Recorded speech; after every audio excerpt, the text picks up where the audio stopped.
footsteps of my King. Hey everyone, welcome to this episode of Idleman Unplugged. I've got an interesting topic for us today, and that is, should we ever use preferred pronouns? Should we ever use preferred pronouns? And the funny thing is, I was getting ready to do a podcast like this, but then I just came across a guy named Shane Pruitt on Instagram. Shane Pruitt on Instagram has the same first name as me and looks like a younger version of me regarding what he talks about. So, but this is so important. I want to share it with you. Here are 4 reasons why I don't use or ask for preferred pronouns. And I totally agree with this 100%. Number 1, it's tied to an obvious cultural agenda. Bing, bing, bing, bing, bing, bing, bing. It is tied to an obvious cultural agenda. So when we know there's deception and we know there is an agenda, this isn't about, loving people and use the pronoun they want. Maybe you can reach them later. I don't think we're to compromise truth in order to maybe reach them later. But he made a great point here. He said, this was never a thing until very recently. We don't typically use third-person pronouns when talking to someone anyway. So I've always thought, why would I call you they, them when that's not linguistically correct? You're not a they or a them. That's a plurality. You're a person and you're either he or she. So I think we can still love people and speak the truth in love. Number 2, as a Christian leader, how am I going to be a steward of the truth while at the same time affirming a lie? Man, again, Shane Pruitt, I'm reading his Instagram post. That's it. How can I be a Christian leader while at the same time stewarding the truth, while at the same time then saying something that's not true, affirming a lie? That's what it actually is. It's affirmation. Affirming a lie. You cannot transition to something else. You can't be a he, she, they, it. It's just not true. And we're given, what's happening is we are giving ourselves over to a lie, a strong delusion, I believe, that we're giving ourselves over to a lie. They're beginning to believe this strong delusion. Think about it. This is not true. This is grossly distorted. It's a lie if I've ever seen one. Yet all these people are embracing it. We have a Supreme Court justice who can't say what a woman really is. I mean, this woke, godless culture is delusioned. And they call you delusional when you have the truth. But then the truth is they're delusional because they're running from the truth. Woe be to those who call good evil and evil good.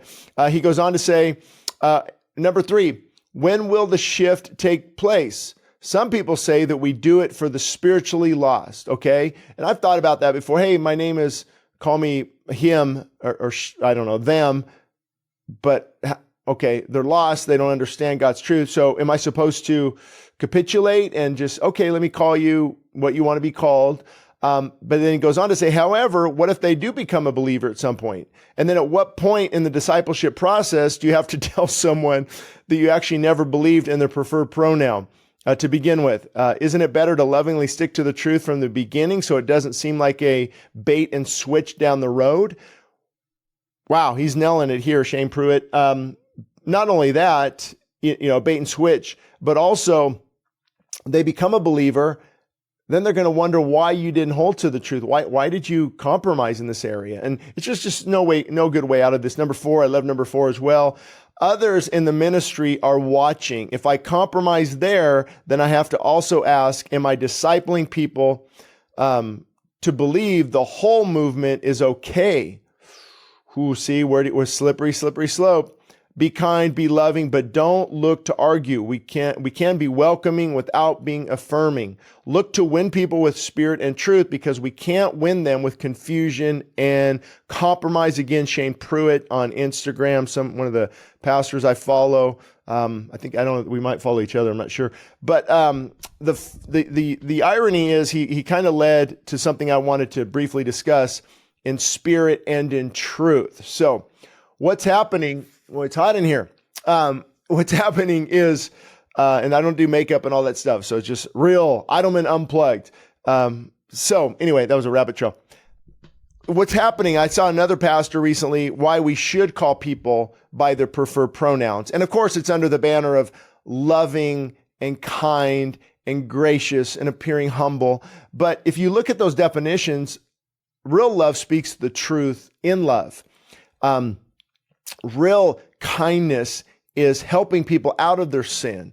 Real humility is humbling yourself under the mighty hand of God. It's not bowing to a godless agenda in the hopes of not offending. Actually, when you do that, man, I don't want to offend them. Well, I just offended God. I mean, you can't have it both ways. It's one or the other. So I didn't want to do a long podcast on this. I think it's important that you share these 4 points on why I agree with Pastor Shane Pruitt. This is Pastor Shane Idleman.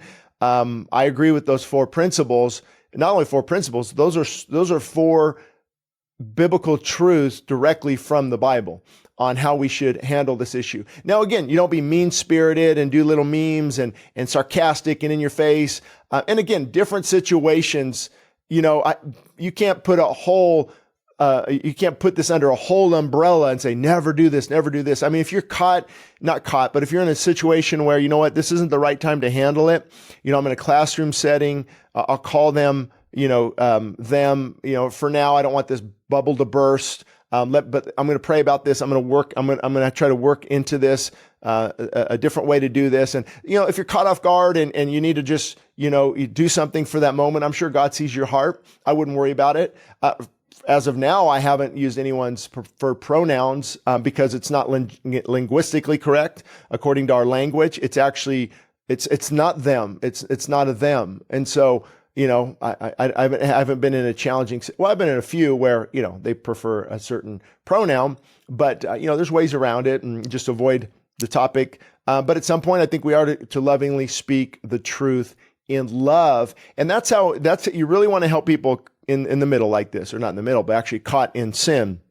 Whether it's the transgenderism, the gay lifestyle, LGBTQ, what you do is you love them. Hey, we have people, I won't go into details, but that we know, and even at the church, that struggle with same-sex attraction. And hey, we love you. We're here for you. We all struggle with something, for sure.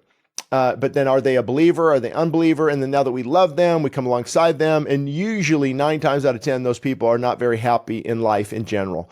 They're needing the hope. They're needing the security. How do you have so much hope? How do you have so much peace?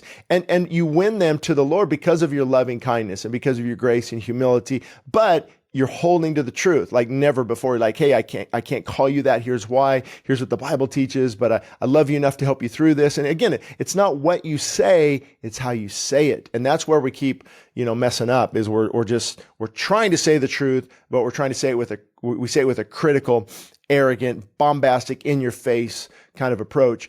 And I know it's difficult. I get really frustrated as well. And, I see how people they just let their anger out on social media. And I understand that, but we got to be very careful in this area, especially as believers. So anyway, hope that helps.